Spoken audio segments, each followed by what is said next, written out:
Gálatas 6, então do 11 ao 18.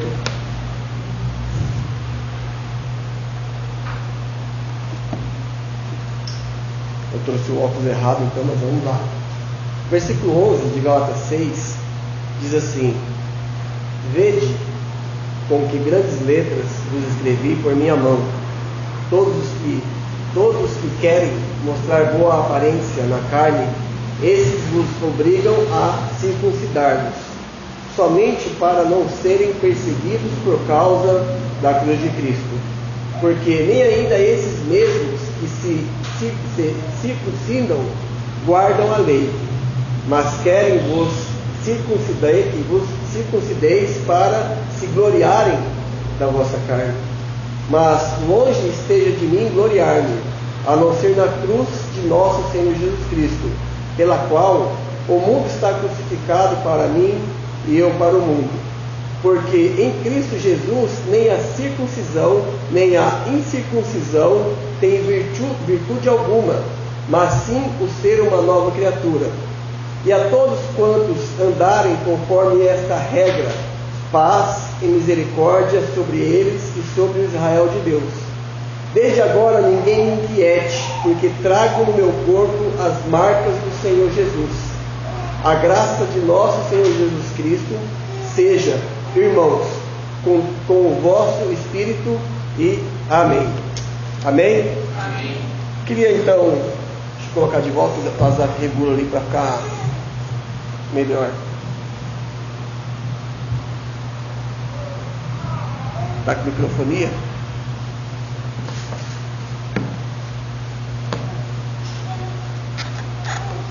Bem, irmãos, eu queria pensar um pouco a respeito desses versículos que nós lemos aqui esta noite, e queria ver um pouquinho acerca de cada um deles, mas eu queria me deter um pouco mais, se o tempo permitir, no versículo 14 e no versículo de número 17.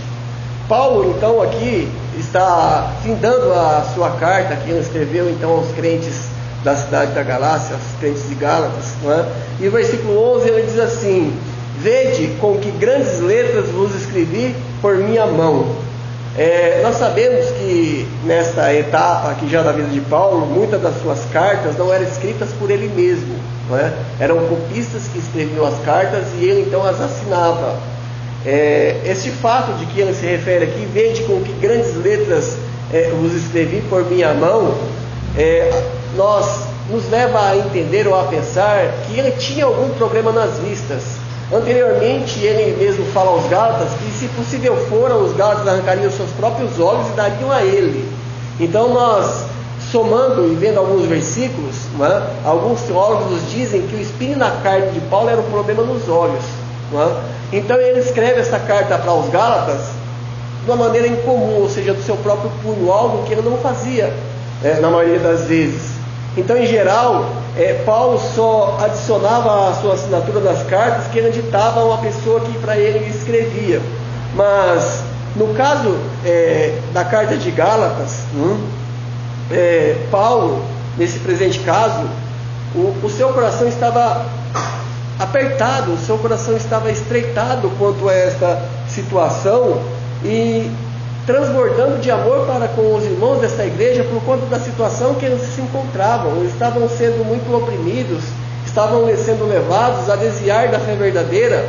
Pessoas estavam colocando grande peso sobre as suas costas, principalmente os judeus, os falsos cristãos, E então ele mostra que está então transbordando de alegria, de tanto amor e da ansiedade para com esses irmãos da Galácia, que não pode, que de maneira sucinta, mesmo que em algumas partes dura, ele tenta mostrar o seu amor e a sua preocupação com esses irmãos, não é? Gálatas que não pode, aos crentes da Galácia que não podia estar naquela situação na qual eles se encontravam. Paulo diz assim: vede, diz ele, com que grandes letras escrevi do meu próprio punho. Essas grandes letras, como eu disse, pode ser este motivo, mas tem outros motivos que pode ser entendido com a razão pela qual escreveu Paulo com essas grandes letras. A Escritura, com grandes letras, pode falar acerca da importância do que ele está escrevendo, não é? Ou do que ele está dizendo. As grandes letras podem ser por alguns motivos, entre os quais o seu problema de vista ou a ênfase que ele queria passar aqui. Essas grandes letras que Paulo fala também pode ser pelo resultado de ele não estar habituado a escrever constantemente, não é? Porque ele não o fazia sempre desta forma. Então eu entendo e penso que é mais realmente por conta do problema que ele tinha na sua vista. Volte até Gálatas capítulo 4, irmãos. Eu penso que por conta dos problemas que ele tinha nos seus olhos, ele sentia essa dificuldade quanto a escrever então algumas cartas. Gálatas capítulo 4, versículo 14 diz assim, amém? E não rejeitastes, nem desprezastes isso que era uma tentação na minha carne. Talvez esse fosse o seu espinho da carne, seus problemas nas vistas, não é? Que era uma tentação na minha carne. Antes me recebeste como um anjo de Deus, como Jesus Cristo mesmo. Qual é logo a vossa bem-aventurança? Porque vos dou testemunho de que, se possível fora, arrancaríeis os vossos olhos e nos daríeis. Então, ao que parece, Paulo tinha esse problema então nas suas vistas, e ele então, de uma maneira diferenciada, ele se esforça para escrever esta carta com o seu próprio punho, para tratar desse assunto tão importante que era a justificação, que é o que é tratado em Gálatas, em toda a epístola, a questão da justificação. No versículo, voltando a Gálatas capítulo 6, no versículo 11, versículo 12, perdão, diz assim: tendo, amém, todos os que querem mostrar boa aparência na carne, esses vos obrigam a circuncidar-vos, somente para não serem perseguidos por causa da cruz de Cristo. Ele está dizendo aqui que algumas pessoas estavam aconselhando, até oprimindo os crentes da Galácia a se circuncidarem para que eles pudessem evitar algum tipo de problema, não é?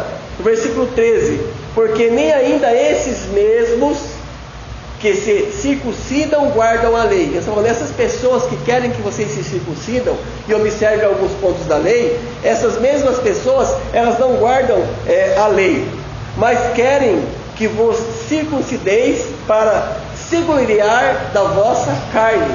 Ou seja, eles queriam se gloriar de conseguir adeptos, não é?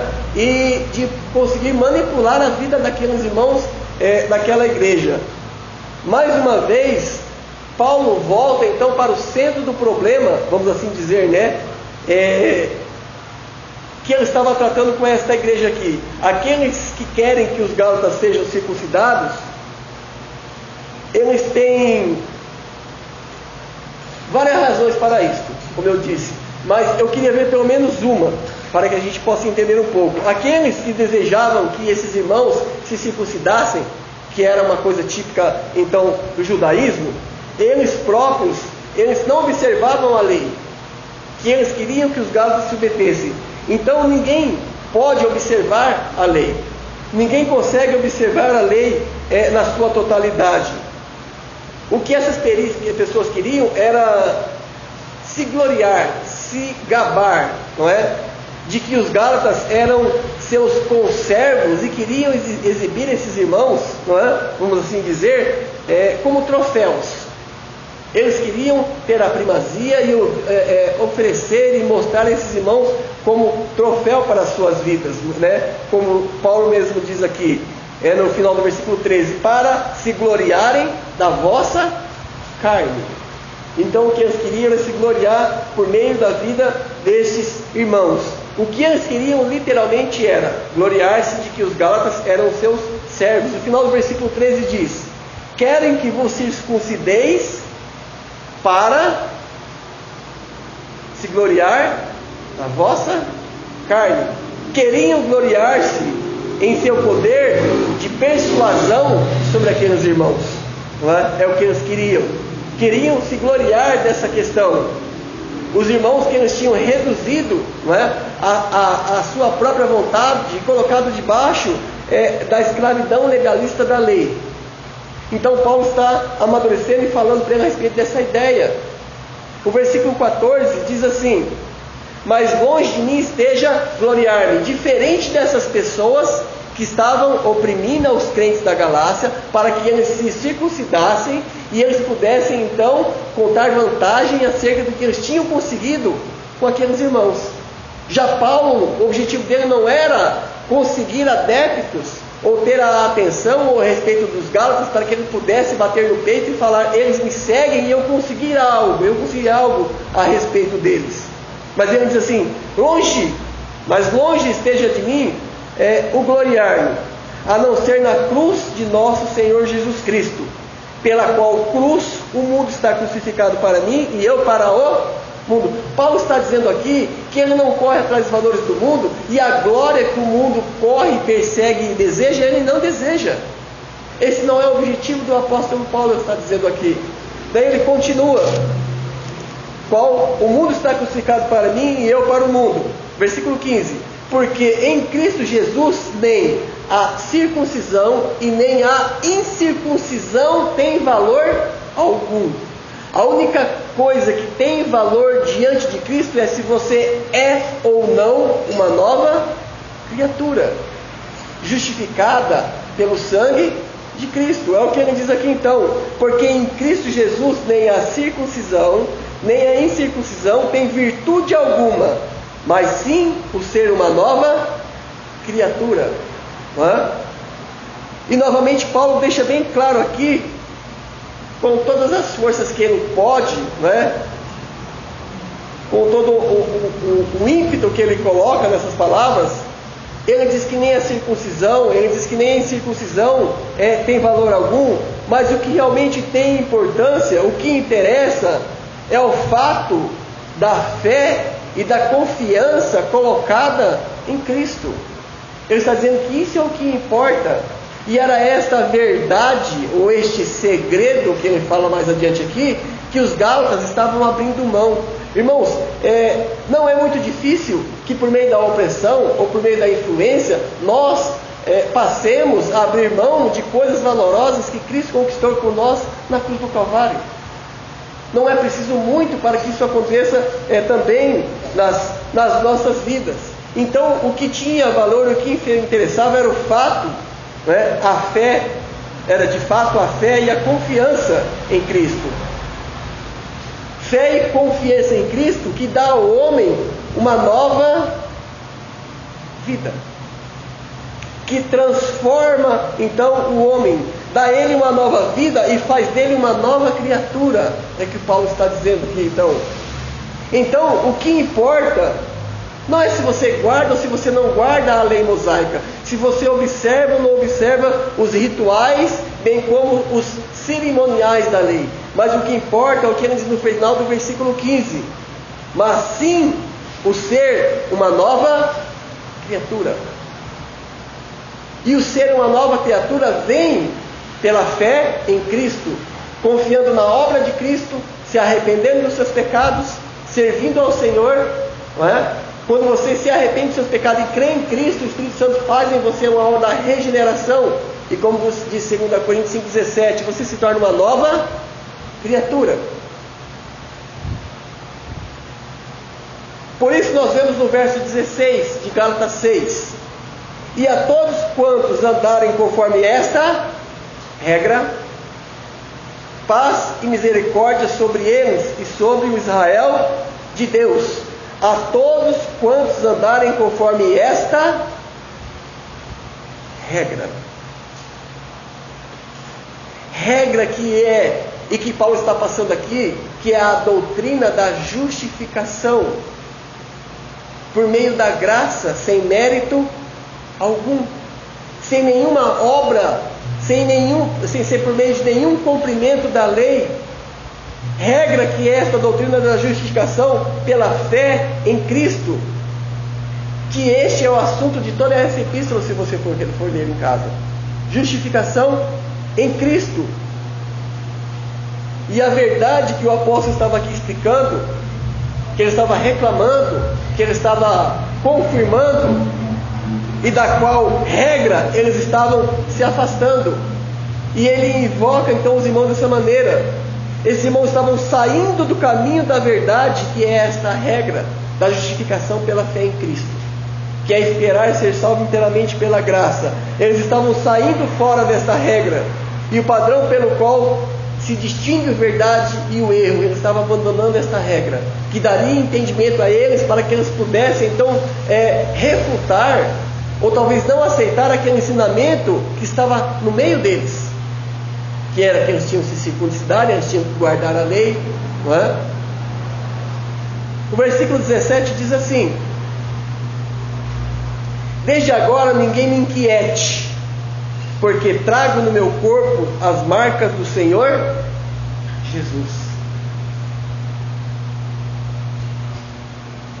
Depois que Paulo, de uma maneira assim, claramente, ele declarou, explicando a esses irmãos a doutrina da justificação, e de uma maneira tão ampla, provando para esses irmãos, vamos assim dizer, que não é pelas obras que nós somos salvos, que não é pelas obras que nós somos justificados, que não é pelos cerimoniais da lei, não era necessário nada disso. Paulo está dizendo de maneira, vamos dizer assim, até que meio autoritária, ele está dizendo aqui, que eles não me dessem mais problemas quanto a esse assunto. Por isso que ele fala assim no versículo então 17: desde agora que ninguém me inquiete acerca disto, porque ele já estava dando como finalizado este assunto, eles estavam inteirados a respeito desta verdade. E ele fala então, desde agora não me inquiete, ele fala até de uma maneira meio que enérgica: vocês conhecem a verdade, vocês sabem o que é correto, agora basta vocês fazerem. Não levante novamente essa questão, não é? E não se deixe levar por más conversações ou por maus ensinamentos. Ele está dizendo aqui, Paulo deseja de maneira então até meio que rústica e autoritativa, que eles não lhe tragam mais esse tipo de problema. Isso mostra que ele esperava que eles ficassem, vamos assim, satisfeitos com a explicação que ele acabava de dar. Muitas vezes nós procuramos sim respostas para algumas questões, e a Bíblia tem nos dado amplas respostas quanto a essas questões que nós buscamos conhecer. Mas o fato é que muitas vezes a gente não se dá satisfeito pelo que a Bíblia nos ensina, porque nós temos as nossas preferências, não é?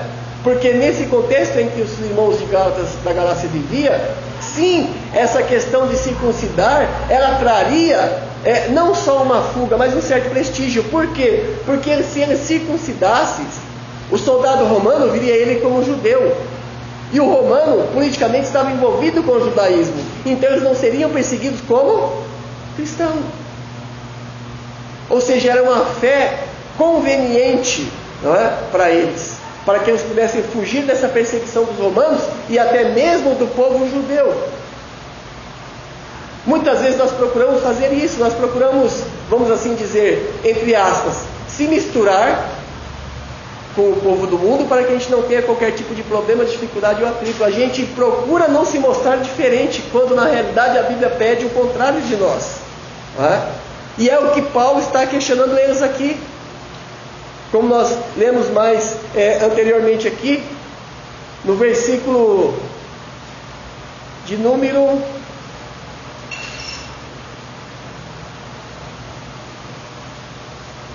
versículo 11: vede com que grandes letras vos escrevi por minha mão.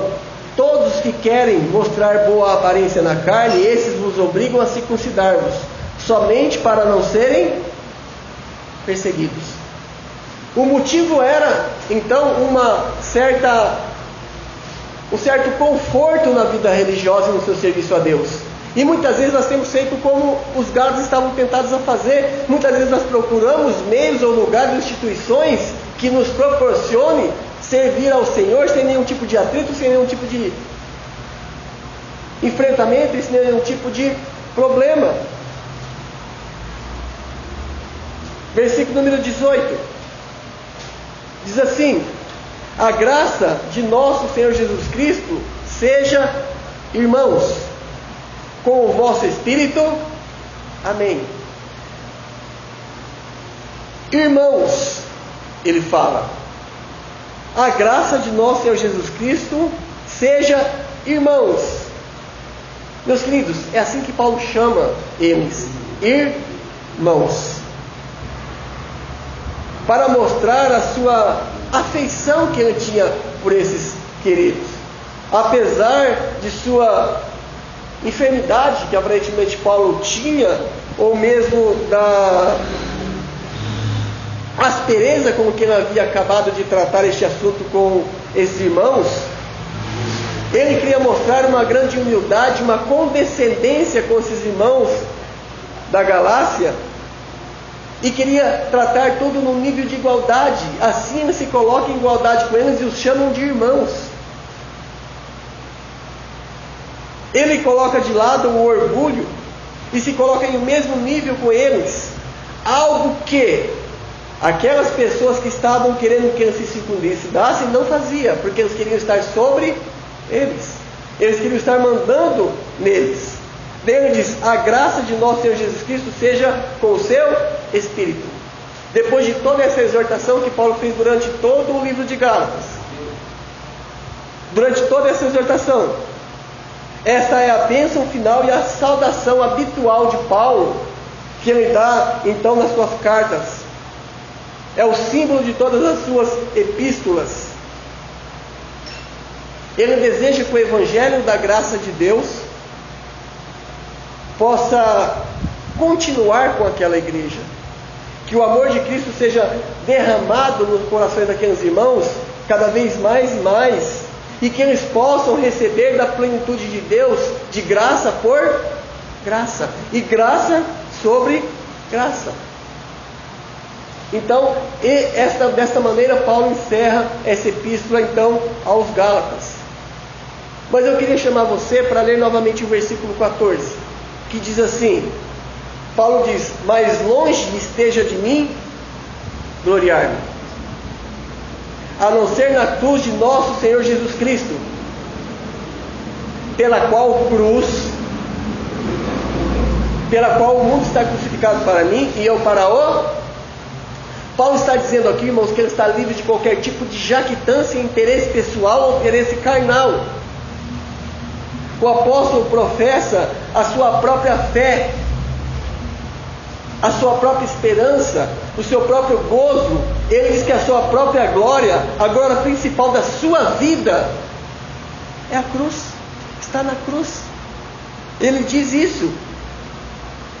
Ele diz que prefere se gloriar na cruz, pela qual cruz nos veio a justificação. Então ele se gloria naquilo, no meio pelo qual ele foi justificado. Ele se gloria na cruz, pela qual veio a justificação. E aqui nós vemos os seus sentimentos, nós vemos a doutrina da salvação por meio do Redentor, quando ele aponta para a cruz. Não olhem para essas pessoas, não olhem para mim, mas olhem para a cruz. Ele está dizendo aqui, por Cristo ou pela cruz de Cristo, o mundo é ou está crucificado para o crente, e o crente crucificado para o mundo. Quanto mais nós consideremos os sofrimentos do nosso Redentor, do nosso Senhor, causados justamente pelo mundo e pelos pecados, menos nós podemos amar ou aceitar do mundo. A justificação feita por nós, por meio da morte de Cristo, por meio do seu sangue, é algo abundantemente maravilhoso, é algo muito, muito grandioso. E nós não devemos menosprezar e nem diminuir essa justificação e essa bênção de Deus para as nossas vidas, seja de qual forma for.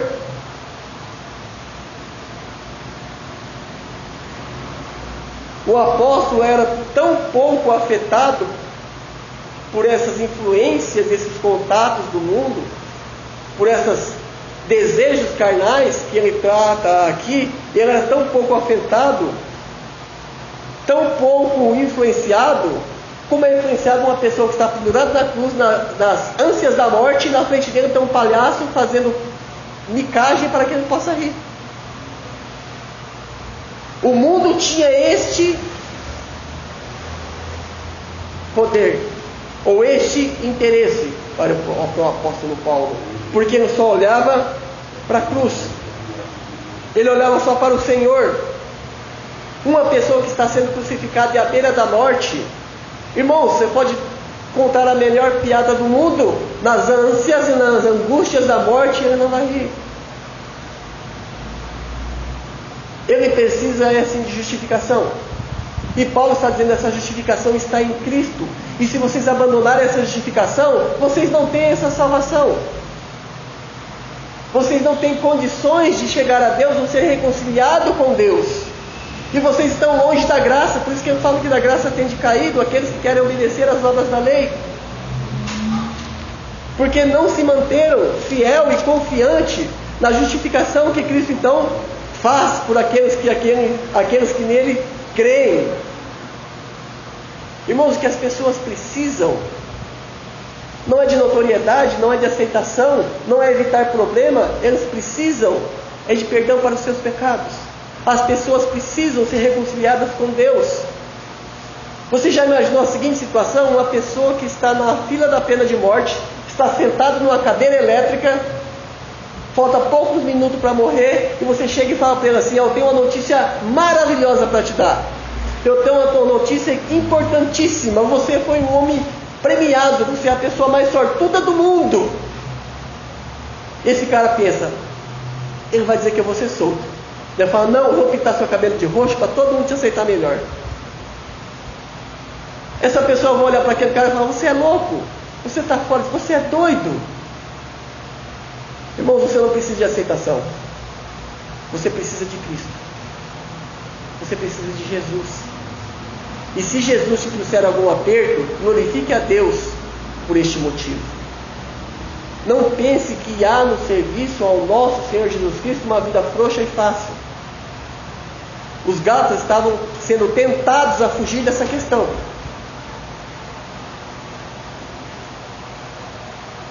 No que diz respeito àquelas pessoas que verdadeiramente têm crido no Evangelho e em Jesus Cristo, todas as coisas que são apresentadas a eles como coisas grandes são coisas inválidas e que não têm nenhum sentido quando comparado com a justiça de Cristo, feita por aquele que nele crê. Porque aquele que foi justificado, há nele uma nova criação. As coisas velhas já passaram, e eis que tudo, se fez novo. Pontos de vista diferentes. Uma nova disposição é trazida ao seu coração. Ele está sob novas influências. Ele está sob influências regeneradoras, feitas na sua vida por meio do Deus Espírito. Os crentes são levados a um novo mundo por meio da justificação e da sua salvação, e assim sendo criados em Jesus Cristo para as boas obras, são formados para uma vida de santidade. É uma mudança de mentalidade, é uma mudança de coração, pela qual nós somos capacitados para crer e continuar crendo no nosso Senhor Jesus Cristo, sem precisar de nenhum paliativo ou nenhum tipo de ajuda, para que possamos nos manter salvos, para que possamos viver para Deus.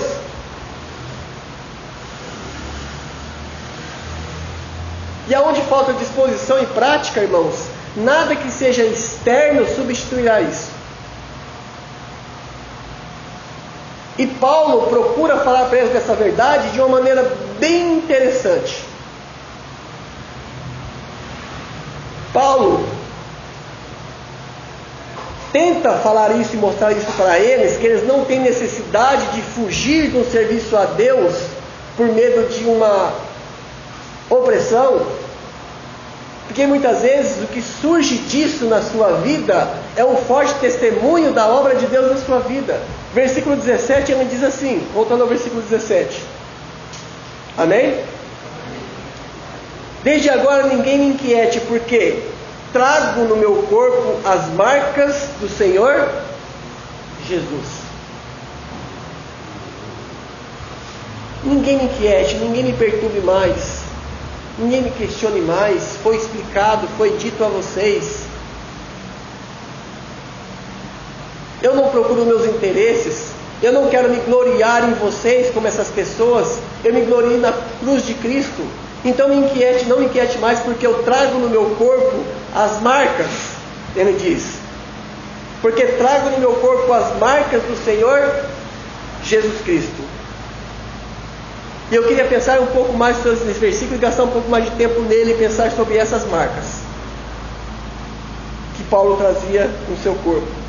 Ele diz, trago em meu corpo, está ali, ó, visível para quem quiser ver. Diz Paulo, trago em meu corpo as marcas do Senhor Jesus. Meus irmãos, as experiências que Paulo tinha passado por amor a Cristo e por amor ao Evangelho, por amor à pregação do Evangelho, talvez pudesse ser comparado com as dores que Cristo sofreu quando os cravos foram cravados na sua mão. A palavra grega usada aqui para marcas é estigma, ou seja, se refere a sinais, se refere a perfurações feitas a ferro ou a fogo, feitas no corpo. Naquela época de Paulo, era costume, nas regiões orientais, não é? Um escravo ou um soldado ser marcado, mostrando a posse. Um soldado, eles levavam no seu corpo a marca do seu comandante, para que pudessem mostrar por meio desse sinal, perfurando ou cortando o seu corpo, para indicar a que mestre eles pertenciam, a qual general eles pertenciam, para mostrar devoção. E até mesmo existiam algumas religiões pagãs que marcavam a si mesmo com símbolos para representar os seus deuses. Por isso Paulo fala, eu trago no meu corpo as marcas de Cristo, não de qualquer deus pagão, mas as marcas de um serviço prestado ao nosso Senhor, as marcas de um servo fiel ao nosso Deus. Ele diz que trazia essas marcas. Então, como eu disse, com frequência o soldado romano, ele marcava o seu corpo com os símbolos como sinal de devoção ao seu comandante. Paulo passou por isso. É certo que as marcas não foram voluntárias, né? Mas ele tinha essas marcas no seu corpo. O que Paulo está se referindo aqui são as cicatrizes e as marcas em seu corpo pelo que ele tinha sofrido na mão dos inimigos no serviço a Deus. Ele foi apedrejado, ele foi açoitado, tentaram matá-lo no abismo. Muitas vezes ele fala que passou por muitas coisas. Penso eu que Paulo realmente tinha sofrido, tinha muitas marcas no seu corpo, marcas que testemunhavam do seu serviço a Deus.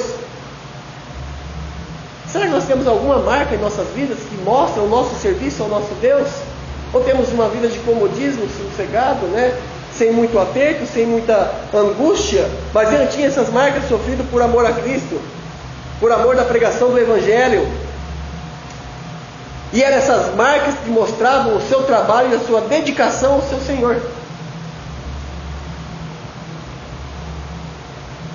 Eram essas marcas que mostravam a sua fidelidade ao seu Senhor. E é interessante que ele não usa a sua autoridade apostólica para falar com esses irmãos, para fundamentar a sua apelação para esses irmãos. Ele não usa a sua autoridade Ele usa as suas feridas, porque eles conheciam Paulo. Ele usa as suas feridas recebidas pelo serviço prestado ao Senhor Jesus. Paulo diz: levo comigo em meu corpo as marcas e cicatrizes que dão testemunho perante aquele que me recompensará. Eu imagino quando Paulo encontrar com Cristo e for mencionado essas marcas, essas cicatrizes, não é? Que ele sofreu por amor à obra, que ele sofreu por amor a Cristo. Irmãos, é claro que raramente nos nossos dias alguém receberá algum tipo de castigo ou marcas como essa por servir a Cristo, não é? No nosso país, nem pensar. Isso não vai acontecer. Hoje raramente se traz as marcas no corpo por conta do serviço ao nosso Deus. Talvez você não traga marcas no seu corpo, mas você tem que trazer marcas no seu caráter. Marcas de Cristo no caráter.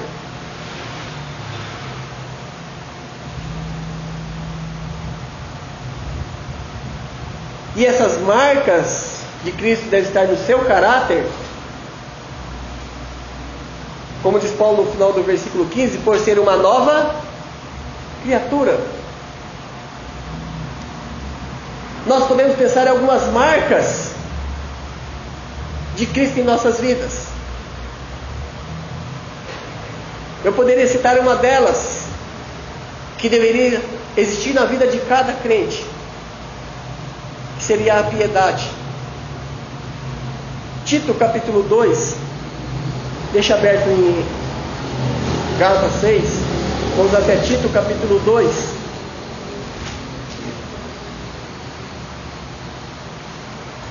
Versículo de 11 a 14. Tito 2, de 11 a 14. Vamos ver uma das marcas que deve trazer aquele que serve a Cristo, que é a piedade. Tito 2, no versículo 11 diz: porque a graça de Deus se há manifestada, trazendo salvação a todos os homens. E essa graça manifestada, ela nos ensina, ensinando-nos que, renunciando à impiedade. Os irmãos sabem o que é o contrário, o que é o antônimo de piedade? É impiedade. E o que é impiedade? É o antônimo de piedade. E piedade é devotação, é devotamento, é viver e tratar santamente, é submissão. Isso é piedade. Então o contrário é isso, é uma vida relápsia, é uma vida desprovida realmente de propósito, espiritualmente falando, é uma vida não entregue a uma consagração e ao serviço do Senhor. E ele fala assim que nós devemos renunciar a esta impiedade. E não só a impiedade, renunciar às concupiscências mundanas. Vivamos neste presente século sóbria, justa e piamente. Piamente é o contrário de impiamente, ou seja, com devoção, santidade. 13. Aguardando a bem-aventurada esperança e o aparecimento da glória do grande Deus e Salvador Jesus Cristo. Jesus Cristo é Deus, do grande Deus e Salvador Jesus Cristo, o qual, Jesus Cristo, se deu a si mesmo por nós, para nos remir de toda a iniquidade e purificar para si um povo seu especial, zeloso e de boas obras. A primeira marca no caráter do cristão deve ser a piedade. A piedade entre os verdadeiros cristãos é uma marca, a gente pode dizer que é uma marca distinta. Você consegue enxergar na vida de um crente se ele é piedoso ou não. Ele pode muito facilmente mostrar essa marca para alguém que é crente. Esta marca é facilmente percebível ou perceptível. Uma vida piedosa, uma vida de piedade. É óbvio que não são todos que querem viver piedosamente, devotadamente, santamente, pois para se viver piedosamente, são necessárias renúncias. E essas renúncias começam dentro do seu coração. Para que você tenha uma vida piedosa no serviço a Cristo, é preciso primeiro que haja renúncia no seu coração. Você vai ter que renunciar a certas coisas para que você possa ter uma vida de serviço, de obediência e santidade ao seu Deus. Isso é uma luta. Por que é uma luta? Porque nós não estamos prontos, não dispostos de abrir mão de algumas coisas,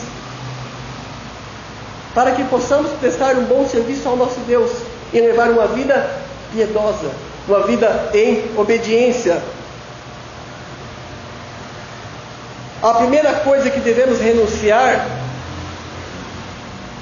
para que tenhamos uma vida piedosa é aquela coisa que antes nos dava maior prazer. Porque aquilo que não te dá prazer, você abre mão. Mas aquilo que te dá prazer, você não abre mão. Isso impede que você tenha uma vida devotada em obediência e santidade ao seu Deus. Impede que você tenha uma vida, então, piedosa. A impiedade e as concupiscências mundanas, Paulo diz que devem ser o quê? Abandonadas. Elas devem ser deixadas, evitadas. Versículo 12, Tito 2. Ensinando-nos que renunciando,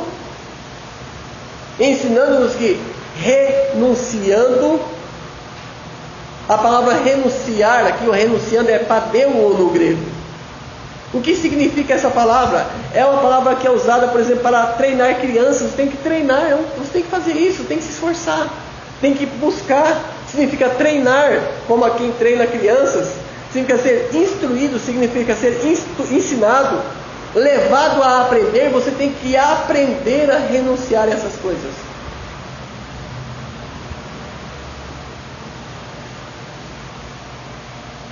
E fazendo assim, aprendendo, você conseguirá então renunciar à impiedade e às concupiscências mundanas, que impede uma vida piedosa a Deus.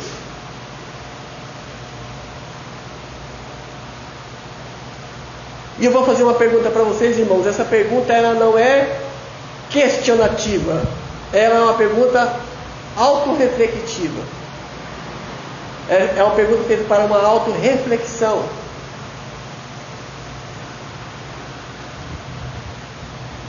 Você traz no seu corpo e na sua vida uma marca, ou a marca de uma vida piedosa? Veja, não é uma cobrança, é para uma autoavaliação. Você traz essa marca no seu corpo? Eu posso dizer, eu trago no meu corpo a marca da piedade, do serviço a Deus. Uma outra marca que podemos dizer que o crente deve ter, que o cristão deve ter, é uma que Paulo teve na sua vida. Uma grande marca de Cristo na vida de Paulo, fora as físicas, foi a renúncia. A gente pensa que a gente tem que renunciar ou tem renunciado muitas coisas. Irmãos, nós não temos noção do que Paulo abriu mão e do que ele renunciou. Nós não temos noção. Paulo teve as suas renúncias. Vá até Atos capítulo 22. Atos capítulo 22. Qual era a condição de Paulo, né? Antes de se converter a Cristo. A gente consegue falar rapidamente disso. Atos capítulo 22, versículo 3. Amém? Página 1207. Assim diz Paulo: quanto a mim, sou judeu, nascido em Tarso da Cilícia, nesta cidade criada aos pés de... Acharam, irmãos? Criado aos pés de... Os irmãos sabem quem foi Gamaliel? Foi um doutor e um grande professor da lei. Irmãos, não era qualquer pessoa que tinha o privilégio e a oportunidade de estudar aos pés de Gamaliel. Isso que Paulo tinha, irmãos, no meio do povo hebreu, valia mais do que o maior e mais desejável curso superior da sua época. Ele foi criado aos pés de Gamaliel, ele foi ensinado por Gamaliel. Ele tinha algo pelo qual muitas pessoas lutavam e davam riquezas. E ele fala que foi criado aos pés de Gamaliel, instruído conforme a verdade da lei de nossos pais, zeloso de Deus, como todos vós sois hoje.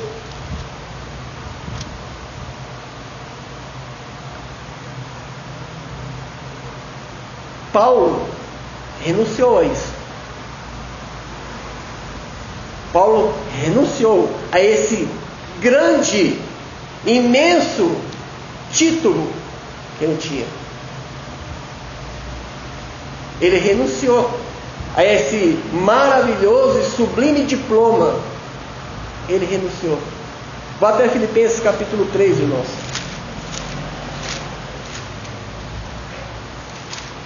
Esse óculos está mais me atrapalhando do que me ajudando.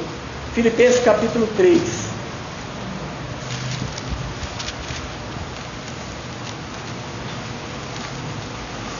Amém? Filipenses capítulo 3, o versículo número 5 diz assim: Paulo falando acerca de si mesmo, ele diz: circuncidado ao 8º dia, da linhagem de Israel, ele já era instruído aos pés de Gamaliel. Quanto à sua vida, ele foi circuncidado ao 8º dia, na lei, da linhagem de Israel, na lei, da tribo de Benjamim, hebreu de hebreus, segundo a lei, fui fariseu, título. Segundo o zelo perseguidor da igreja de Cristo entre os judeus, isso tinha um grande valor. Perseguidor da igreja de Cristo, segundo a justiça que há na lei, irrepreensível. Poucos judeus da época de Paulo podiam dizer isso. Irrepreensível, versículo 7. Mas o que para mim era ganho, porque isto era ganho, isso tinha um grande valor, isso tinha sim, trazia a Paulo uma grande posição, uma grande ostentação. Paulo era visto como líder, ele tinha um lugar entre a nata da religião judaica e da sociedade. E ele fala assim, versículo 7: mas o que para mim era ganho, reputei-o por perda. Renúncia. Por Cristo, porque Cristo é muito maior, Cristo é muito melhor. Versículo 8: e na verdade tenho também por perda todas as coisas. Ele abandona, ele tem por perda, ele larga para trás, ele não se importa. Tenho por perda todas as coisas, pela excelência do conhecimento de Cristo Jesus, meu Senhor, pelo qual sofri a perda de todas. Irmãos, se desse tempo para a gente pensar sobre a vida de Paulo, você entendeu o que é, o que significa todas, que ele diz aqui. Pelo qual sofri, ele diz aqui, a perda de todas as coisas, e as considero como escória. Como escória, escubalon, no grego, que significa realmente esterco, estrume. Ele diz que considera tudo como excremento de animal, como lixo, como sujeira, para que ele possa ganhar a Cristo. Marcas no caráter. Eu perguntaria: como estão as suas renúncias? Ao que você tem renunciado? Do que você tem aberto mão? Não é? Como está esta marca de Cristo no seu corpo? Uma terceira marca, realmente,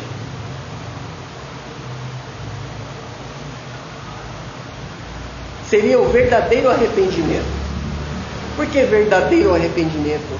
Porque o verdadeiro arrependimento anda nas entrelinhas da Bíblia. O verdadeiro arrependimento anda aqui dentro. O verdadeiro arrependimento não anda aqui fora, ele anda aqui dentro. O verdadeiro arrependido, ele está aos pés de Cristo, ele está obedecendo a Cristo, ele está servindo a Cristo, ele está buscando a glória do Senhor. O verdadeiro arrependido, a vida dele mudou. Efésios capítulo 4. Só um pouquinho adiante, nós estamos aqui. Efésios capítulo 4, versículo 28.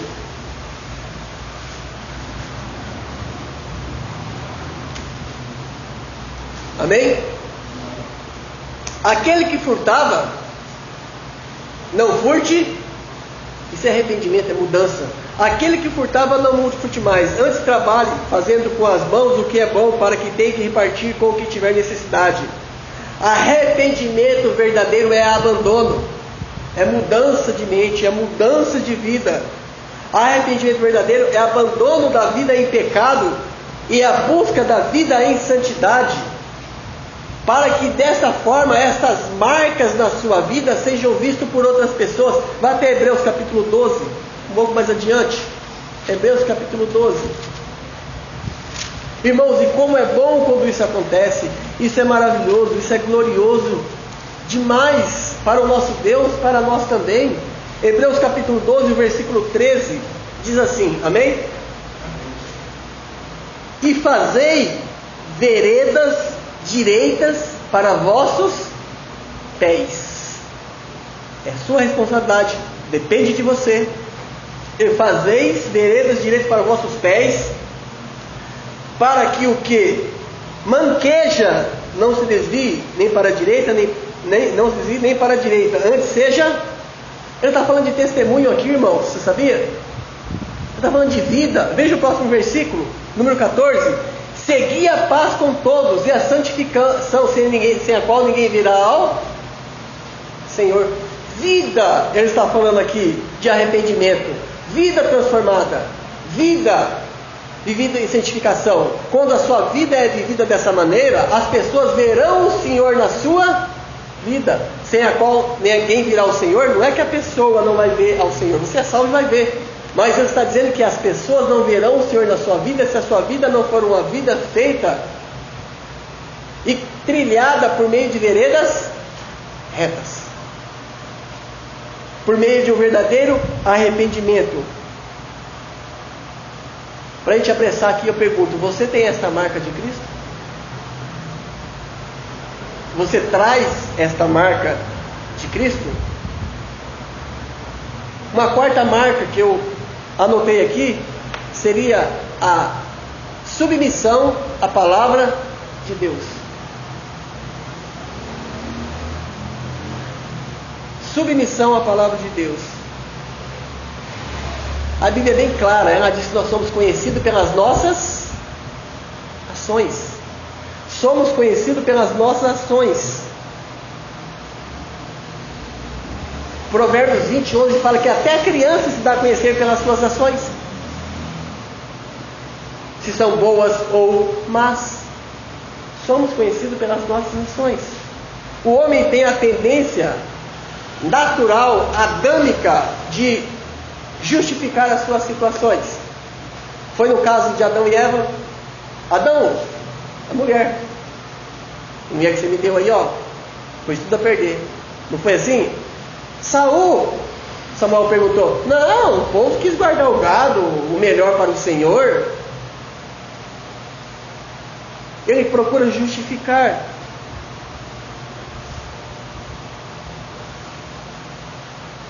Uma marca forte na vida de um cristão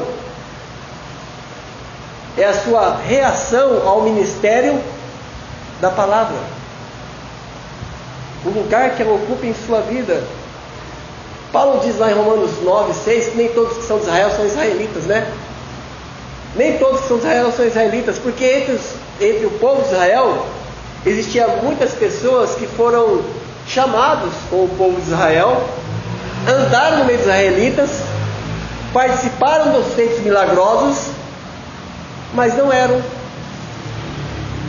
israelitas segundo a eleição da graça, como Paulo fala. Nem todos que são de Israel são israelitas, mas somente aqueles segundo a eleição da graça.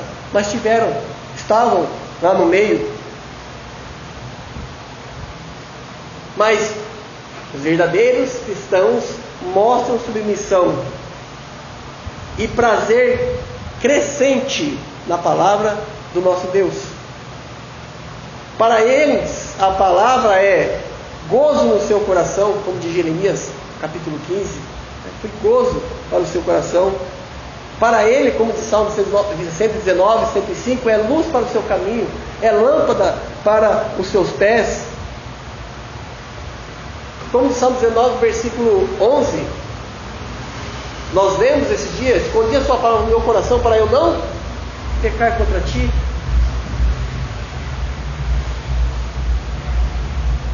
É fato, meus queridos, é verdade que a palavra de Deus nem sempre é suave para as nossas vidas. Não é sempre suave, não é? Quando Natan veio até Davi e contou uma história para Davi, quando Davi tinha pecado com Betseba, e ele contou aquela história que tinha um homem muito rico, que tinha muitos animais, mas tinha um homem pobrezinho que só tinha uma cordeirinha que criava dentro da sua casa. Ele falou assim: veio um viajante, um homem rico, pegou, em vez de tomar do seu rebanho, pegou da sua cordeirinha e ofereceu. Daí Davi falou: esse homem tem que morrer. Daí Natan falou para ele assim: você é esse homem. Nem sempre a palavra é agradável aos nossos ouvidos, mas ela é precisa. Davi foi restaurado com essa palavra, bem como nós podemos ser restaurados por essa palavra do nosso Deus. Eu perguntaria: como está a sua submissão à palavra de Deus? Você tem essa marca perceptível no seu caráter cristão? Na sua vida? Em último lugar, que eu só tenho 5 minutos, uma marca no caráter é um desejo grandioso de glorificar a Deus. 1 Coríntios 10:31 diz: portanto, quer comais, quer bebais, ou façais outra qualquer coisa, fazei tudo para a glória de Deus.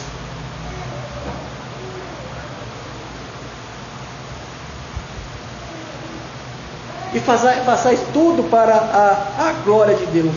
Irmãos, certamente Deus foi glorificado na vida de muitos dos seus servos, que abriram mão de muitas coisas, que sofreram para que Deus fosse glorificado. Certamente o Senhor foi glorificado quando Moisés se recusou a ser chamado filho da filha de Faraó, escolhendo antes o maltrato com o povo de Deus, do que por um tempo, não é, ter o gozo do pecado. Ele escolheu a glória de Deus. É um caráter bonito este, que mostra a marca de Cristo na sua vida. Ou como aqueles 3 jovens, Misael, Azarias e Ananias, que se recusou a servir deuses estranhos, se recusou em adorar a estátua de ouro que o rei havia construído, e a consequência disso foi que eles foram para onde? Parar no forno. Eles tinham um desejo maior de glorificar a Deus, bem como Daniel, quando veio a proibição para se orar para outro Deus, ele 3 vezes ao dia entrava no seu quarto, na janela que estava virada para Jerusalém, e orava ao Senhor. O seu propósito maior era glorificar ao Senhor. E ele foi parar na cova dos leões por este motivo. Mas todos esses homens foram abençoados. Moisés, ele só não foi abençoado por conta de que ele tentou ao Senhor, como o Senhor disse, que ele bateu na pedra. A gente poderia falar daqueles irmãos de Hebreus, capítulo 11, que diz que eles foram torturados, mas não aceitaram o livramento, para alcançar uma melhor recompensa.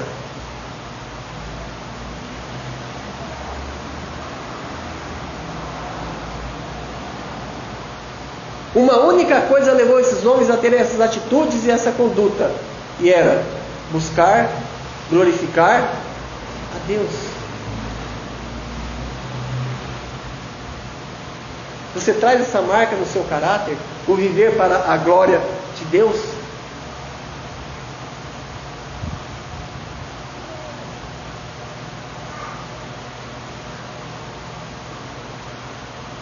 Irmãos,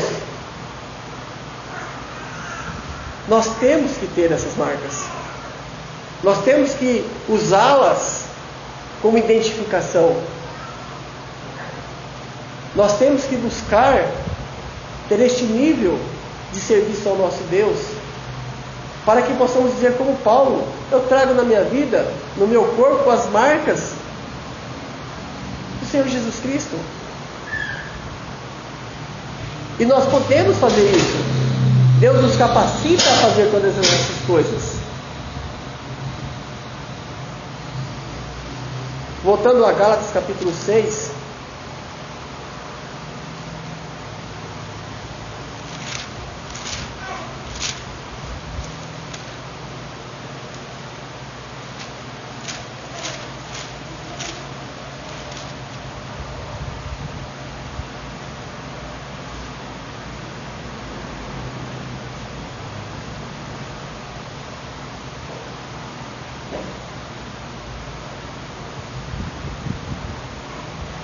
Que essa adoração e essa oração de Paulo seja pelas nossas vidas também. Versículo 18: e a graça do nosso Senhor Jesus Cristo seja, irmãos, com o vosso espírito.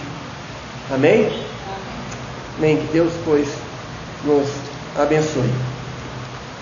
O nosso irmão Sidney para encerrar então o nosso culto.